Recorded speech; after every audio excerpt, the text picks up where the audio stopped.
This is Billy Earl here on Delmarvalous, Americana. You can find us on Pac 14 in beautiful downtown Salisbury, Maryland, as well as Delmarvalous Americana on YouTube. We are also available on NPR on WSDL 90.7. This show takes a look at those people who live and breathe and eat art and music. Make sure and go to Delmarvalous Americana Live on Facebook for a full schedule of our upcoming music retreats. Enjoy, adios, and namaste. Hi there, this is Billy Earl on Delmarvalous Americana. We are honored today to have an artist. Many of you know him as a musician. Many of you know him as a videographer. Many of you know him as an artist. We're going to talk today about his art, from whence he comes and what he's doing these days. Brother, nice to have you here. It's good to be here, Billy. I appreciate the invite. Oh, believe me, it's our pleasure.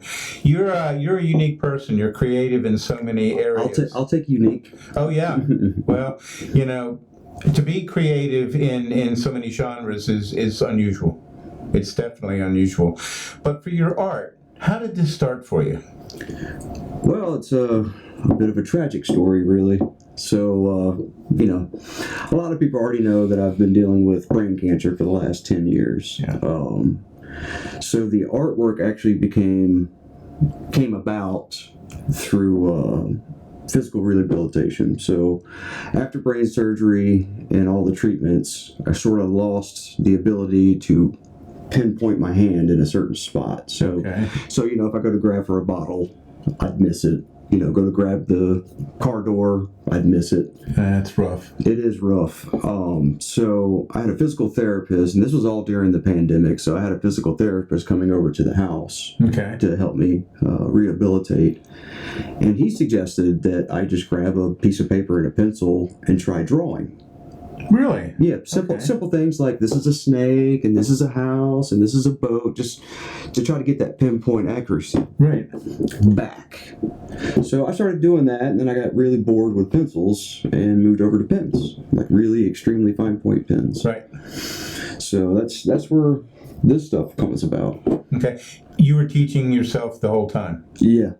I've never had any kind of art lessons, and there's a lot of trial and error. I found that holding on to pencils and holding on to pens was actually kind of difficult for me. Okay. Because, again, that's that pinpoint control. So what I found is that they make these pens that are triangle shaped. Okay. And those are the ones I'm actually able to hold on to, like nice and tight. Right. And be able to get in there and do this kind of work, which is all very fine line stuff. Yes, indeed. Now, you told me earlier that this is a visual art. I'm not entirely sure what to call this kind of artwork, but I've been told that it's visionary art, which is it's a very broad term for people that are in my situation. Maybe they have some medical problems or some mental problems or something like that, and they're not classically trained artists. They just kind of start doing it, and it turns into this really bizarre kind of unique to that person kind of artwork. Okay, can we just coin our own phrase and say this is K-theistic? Okay, we'll go with that, K-theistic. Okay, well, good. What's the medium here? So, it's all pen. All of this is pen, and I draw on watercolor paper, really thick, heavy gauge watercolor paper. And I found that when I use just regular paper, I don't get the vibrancy of the colors. Okay. So when I use the watercolor paper, it really just brings it out until you get all this nice little. Some of this looks neon, like the oranges and the yellows kind of look neon. Looks like it's been treated somehow. Yeah, so that's basically all I use, and it's just a lot of time. That's all this. I can't imagine. Yeah, this is all this really is. It's just a lot of time. How meticulous. Yeah. Especially this part. Yeah, so this is a brain. So the name of this one is Maggot Brain. So for obvious reasons, I draw a lot of brains. I get it. But so this brain's cut in half. So this right here is all one continuous line. All of that is one continuous line, and all of that is one continuous line. So, and if it's a little hard to see on camera, but if you really look at it, there's a lot of 3D effect in here. Okay. And that's not something I plan. All of this is one giant accident. Every square inch of this is one giant accident. And what I've learned is there's no such thing as a mistake. The whole Bob Ross kind of mentality. There is no mistakes. So I just started going with it, and I would exaggerate and highlight the mistakes. So all of these lines actually come from all of my mistakes, and they all just kind of line up eventually. So you get this really, unique 3D look to it. You can see like some of it looks like it's sunk in, some of it looks like it stands out. But yeah, this one here took me almost 5 months to draw. I can imagine. Yeah. By the way, Charlie Parker says there's no such thing as a bad note. It's the next note you play. Yeah. So, but that's basically it. And I draw all of these in the winter time because it's pretty hard for me to go out in the winter time. It's very cold. Since treatments, I've had a hard time actually controlling my body temperature, so I get extremely cold. Plus, I broke my back in 3 different places, so when it gets real cold, it hurts. I don't know where so I just don't leave the house in the wintertime because it sucks. Yeah. So I sit there and I do these.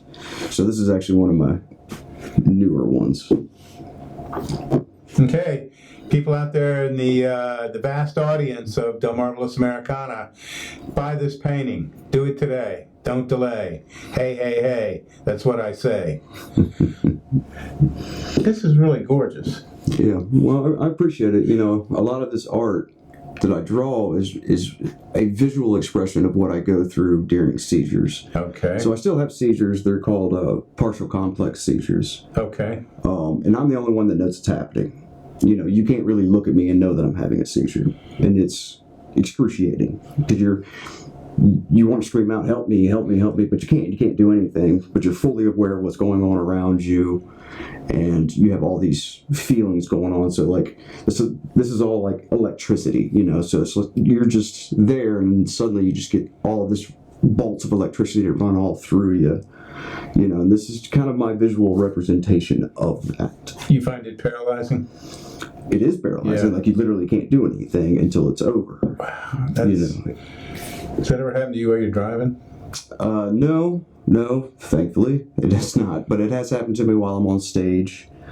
When I'm doing the ISO lounge, it's happened a couple of times on the ISO lounge while I'm doing interviews. Okay. But you can't really notice it. So I've learned to kind of go with it. My hands will get to moving a lot, and you'll see me do this a lot, or I'll do this, or I'll stick my hands in my pockets, or put them behind my back. Just something to keep my eyes and brain off of what's going on. Okay. But I'm able to talk through it because I've been through it for almost 10 years now. And I've just gotten used to, okay, it's happening. There's nothing I can do about it. Let me try to keep going. And if I have to stop, well, then I'll stop. Okay. But in the beginning, it was a lot scarier because we didn't know I was having seizures at the time. Right. So, of course, now I'm thinking, okay, what's going on with me? Nobody can find anything wrong with me. I must be crazy. I'm crazy. That's what it is. I'm absolutely just crazy. And then, over some time, they found out it was actually seizures that was happening. And now that I know that, I understand it, I know what's happening, it's not as scary now as it used to be. So I've just gotten used to it, and I can work through it now. Yeah.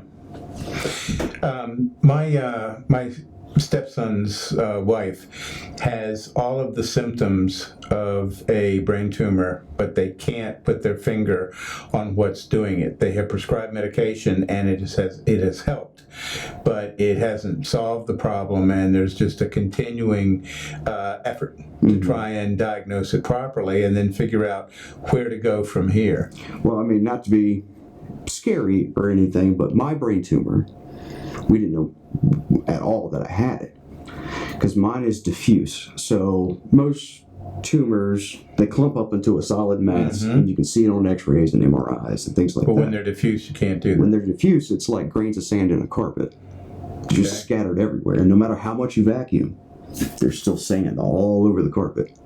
Wow. So you can't see, like my particular tumor, you couldn't see on MRIs or CT scans, X-rays, you name it. They never found it. It wasn't until surgery that the surgeon was like, something's very, very wrong here. It doesn't look right. It doesn't feel right. Right. So they sent it off, bits and pieces of it all across the country to various labs, and it all came back as this type of cancer. Scary and scary. Yeah, it's basically just a terrifying experience. Yeah. Well, it's an amazing thing that you have pivoted from, I guess, what most people's reaction would be, and that's to become completely isolated. You, on the other hand, have found an outlet that I hope brings you pleasure. Well, it has, and I mean, what started out as a physical exercise for me to try to work out where my hands are in space has really become an emotional thing. Okay. So when I'm sitting here and I'm drawing these, I go through all the emotions. Every last emotion you can think of. Joy, sadness, anger, all of it. Every last piece of it. But I can do it by myself. It's not an inconvenience to anybody. Right. It doesn't upset anybody. I'm just there by myself with a pen and a piece of paper, and I'm able to get it all out. And this has actually helped me not be so depressed. One of the major side effects of brain surgery is severe depression. Of course it is, yeah. They take out part of your brain, you're going to go through it. So this really helped pull me out of it. But one last thing. How much? This one? Yeah. This one's $5,000. Buy it today. Okay, KT, tell me about this one. This is terrifying. Yeah. So as I was saying, when you're going through these partial complex seizures, you're the only one who knows it's happening, and it's really scary, especially when you don't know exactly what's going on. Right. And it's hard to put it into words. You can't. It's hard for me to tell my neurologist what it's like to have a seizure.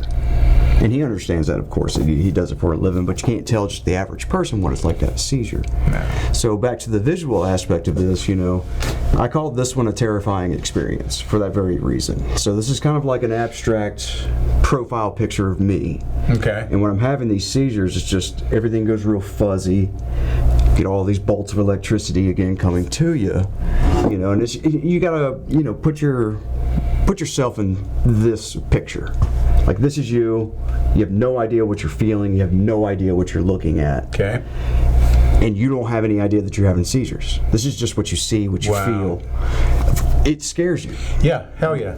So this is a representation of this one. And of course, my friend's dog, before all the ink was dry, decided to put her little nose against it. So I decided, you know what? There's no such thing as a mistake, right? So I just incorporated it. Just the next note. It just kept going. The next note. Now you're going to give the dog credit. I did. Miss Eleanor Rigby. Is that her name? Is my artist assistant on this piece, and I have a couple of other drawings that my roommate's cat decided to sneeze on and then walk across. So, of course. So that's my artist assistant on that one. So instead of just getting upset over these little dumb things, it's whatever. It's a picture. It's a picture. Well, and it's got a cool story behind it now. Yeah, it does. It's got an amazing story behind it. In the course of a year, how many pieces do you produce? I can do about 4 to 5 of the bigger pieces now. I can do some small ones in about a week or 2 weeks.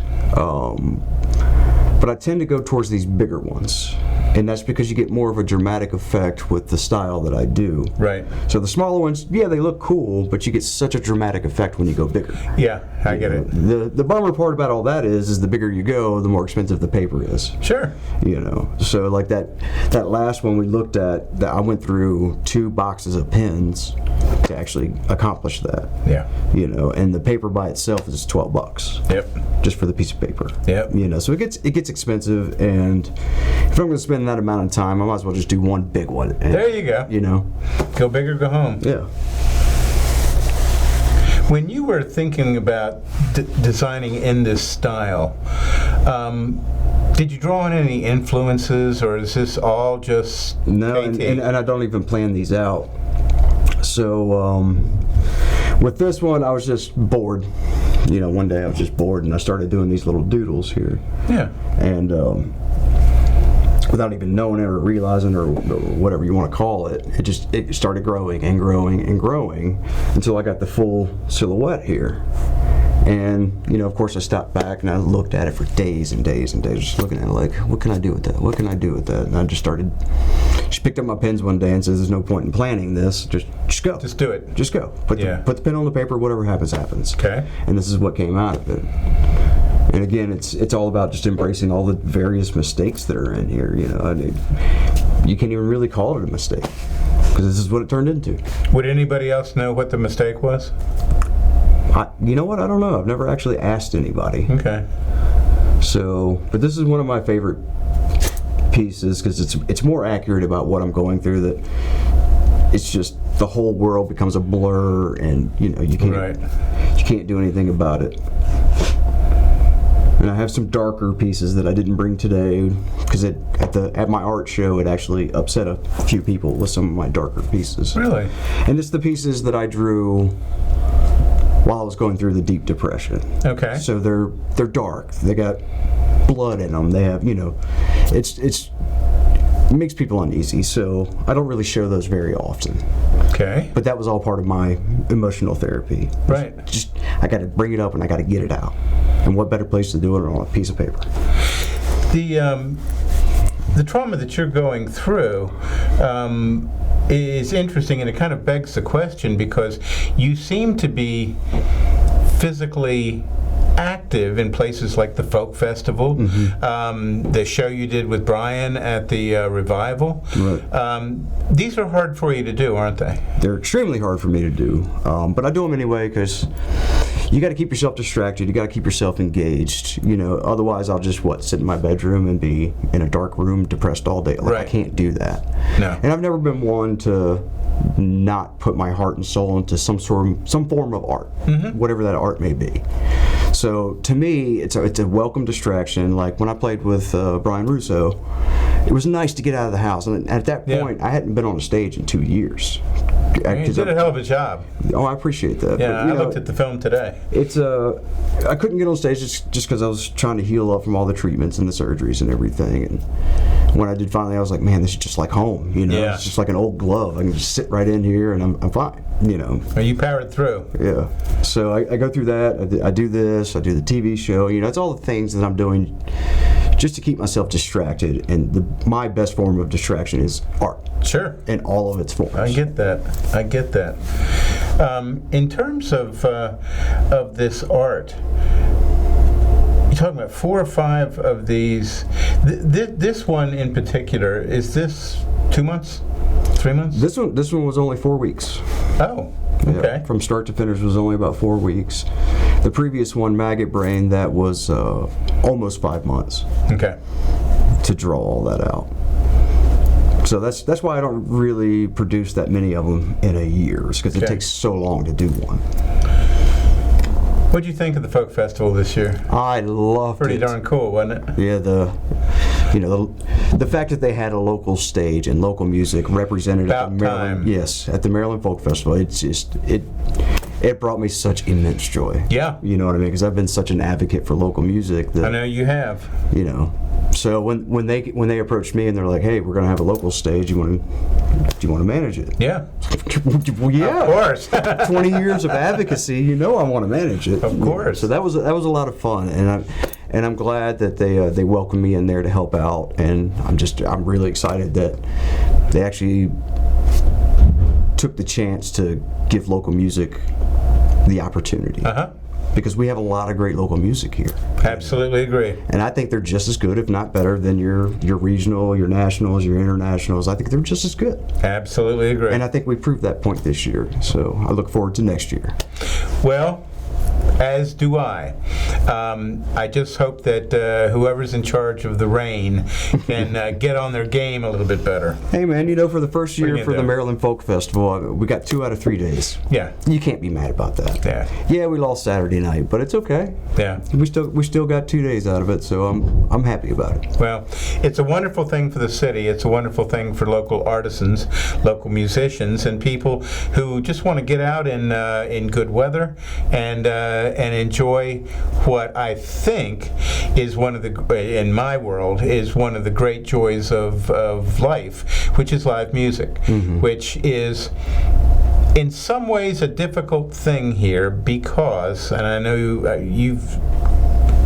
you've proclaimed the same sentiment to me, when the local economy really depends on cover bands, that's good. It's not the same as original music, right, but it's still darn good. I mean, I'll take it. Yeah, I'll take it. Any music's good music. I mean, personally, I think you know, but personally, me, I love songwriters. You know, I love hearing songs that I've never heard before. Yeah. You know? And that's kind of where I've been pushing a lot of my advocacy towards, is promoting these songwriters. So, yeah, there's a lot of great cover bands in the area. I mean, just fantastic cover bands. But I want to focus on people actually writing the music. Because to me, that's just fascinating. Because I'm a songwriter myself. Yep. Well, I used to be a songwriter myself. You know, these days I just do this and stuff. But as far as cover bands go, like, we have so many of them because of Ocean City. Yeah. So when the music scene in Salisbury collapsed back in 2009, well, you got to make money, and of course the money's in Ocean City. That's right. But when you go to Ocean City, they don't want to hear your original music. You know, they want to hear Jimmy Buffett. So you go and get paid a bunch of money. Margaritaville. Hey man, I'm not complaining. I did it myself for a while. You know what I mean? So I'll go play covers. It doesn't bother me at all. But yeah, my biggest focus is local original music. Well, the musical community here is very proud of you and Chris for doing ISO. It's a real breath of fresh air. As an additional item, don't forget Delmarvalous Americana Live at Flannery's. We have 10 concerts scheduled for next year, and there's always going to be, if there's one act from out of town, there's going to be 2 acts that are local people here that come down and play. It's an intimate setting, and you get the best Cajun food in town. Bada bing, bada boom. Let's move on to the next piece. This is a beautiful piece. This is slightly different than the others, but in an intriguing way. Yeah, so this one's called A Confusing Dream. The way this one came about, so I was doing another art project that involved ink, just a pad of ink, and I was just testing out some ideas, some theories, and this piece of paper was in my way. When I even thinking about it, I just grabbed the damn thing, pulled it up, and immediately realized that I put a thumbprint on a $12 piece of paper. Okay. And I'm not going to let that happen. That's $12. I live on disability. $12 is $12. $12 is $12. So when I saw that, I just immediately panicked and just put ink all over my hands and went right on top of it, just to say, okay, that's something. And then I put it to the side for, I don't know, 2-3 weeks. I didn't even think about it until I pulled it back out. And I started going through it. Now, I had this dream. See, I don't have very many dreams since surgery. I know that I've had 3 dreams since 2016. Okay. And this was sort of kind of one of them. So in this dream, I was putting my hands out. I could see my hands clear as day. I mean, they were just vibrant and beautiful, and I know those are my hands. But the background was just a blurry mess, and I had no idea what was going on in the background. And, you know, a lot of the hippies that I know obviously have some theories on what that blurriness is, you know. So I don't think about it. I think it's just my brain's weird. So once I put the handprints on there, I was like, you know what, that reminds me of that dream. Yeah. So I just started to go with it. And then this turned out, you know, about 3.5 months later. Interesting thing, upon first sight, the visual aspects of relief are strong in this one. This one looks like there's just layers, different levels and layers of, it's almost like movement. It's almost, if you concentrate on it hard enough, it almost as if they move. Or like it's a quilt. Yeah, I mean, I get all kinds of people's theories on what they see in it. Yeah. And to me, it's just a bunch of nonsense. All of this is nothing but a bunch of nonsense that turns into art. You know, right. I mean, art's such a broad term. But yeah, you're right. Like I said, with this style that I do, you get accidental 3D things. So it kind of looks like a piece of cloth that's, you know, got wrinkles in it. So, but I mean, that's almost 4 months of my life right there. Yeah. Yeah. I can't imagine the concentration it must take to pull this off. A really good pair of glasses helps. Because I can't see very well. I'm partially blind in one eye. But yeah, I mean, I've never measured it, but I know it's less than a millimeter between each line. Yeah. So it's and you know, with this type of art, I don't plan the colors out. I don't plan these out at all. Right. I use a random method, so I just have a whole bunch of pens. Okay. And I throw them in a box. Gotcha. Shake them up real good, and don't even look, just grab one and go. Grab one and go. Grab one and go. You're from the serendipity school of art. Yeah, I'm just going to let it happen. Whatever it is, you know, because there's going to be mistakes all over it. So you know what? Let's make the whole thing just one giant It's a very mistake. cool vibe, isn't it? It is. It's cool, you know, and of course, very organic. Once the page was completely covered, I noticed some gaps here and there, so I grabbed my colored pencil. Okay. And I filled in some stuff. I made this top part a little brighter than what it was. But I don't plan these out. They just kind of happen. Like I said, that was the original mistake, and I said, you know what?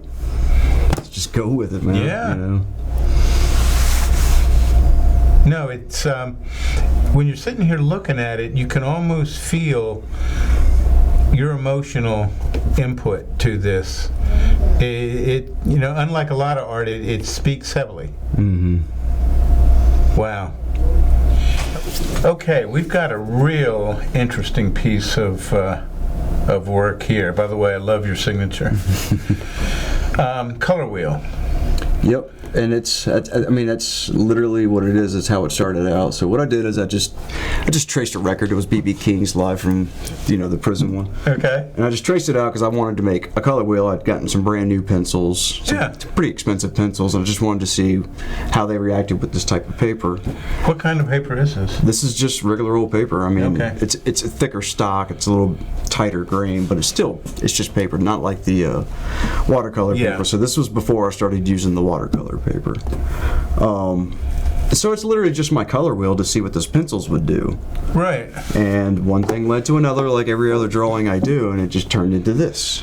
You know, and so far everybody really likes this one. It's been used for advertisements and things like that.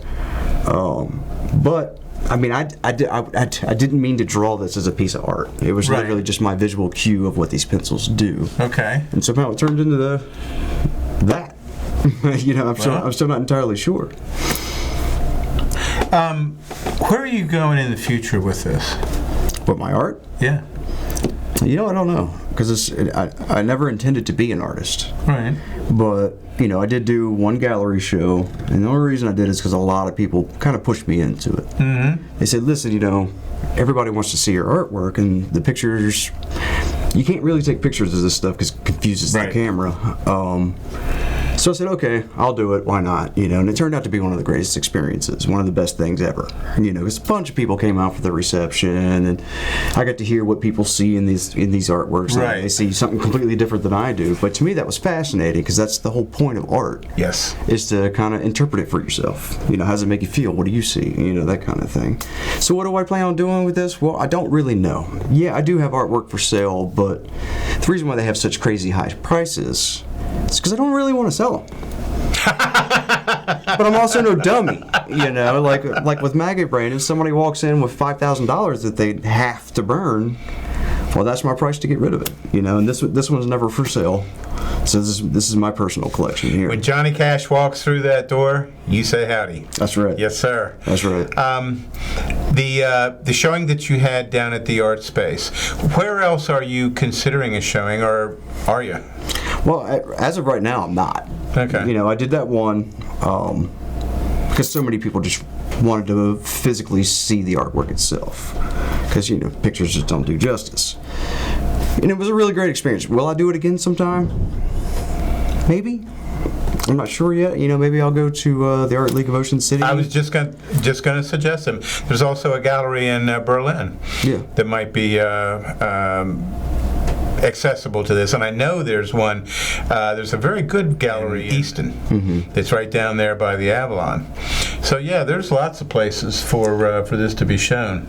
Yeah, it's just not a very easy thing for me to do. Like I said, I have it's a lot of work, 20-something drawings to carry around. I have a few sculptures. It's hard for me personally because I have to unload the stuff and load the stuff and hang it and do all these things. Luckily with the art space, I had some buddies come over and help me do all this. But like I said, I never really intended to be, a visual artist. Right. It's just something that spilled out, and it is what it is. But I don't know. I don't have any plans for it as of right now. Well, like your art evolves and is organic, so is your business model. And I really want to thank you for coming by today and going through this. I am an art fan. I can't draw to save my life. Neither can I. But Mommy and Daddy, they've been collecting for 40 years, and I've been around art all my life and been to a lot of shows, especially at the Heritage Auction in Dallas when I lived there for almost 15 years. But this is just very cool stuff, and I'm thrilled for you, buddy. Yeah. Well, I appreciate you inviting me out to talk about it, man. Well, this is the kind of thing that I think makes good television. Delmarvalous Americana, signing out. Namaste.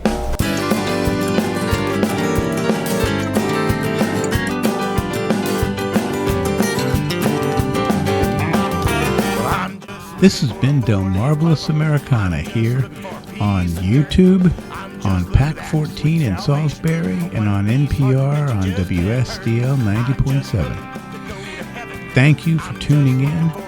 Make sure and go to Delmarvalous Americana Live on Facebook for a full schedule of our upcoming musical treats. Enjoy, adios, and namaste.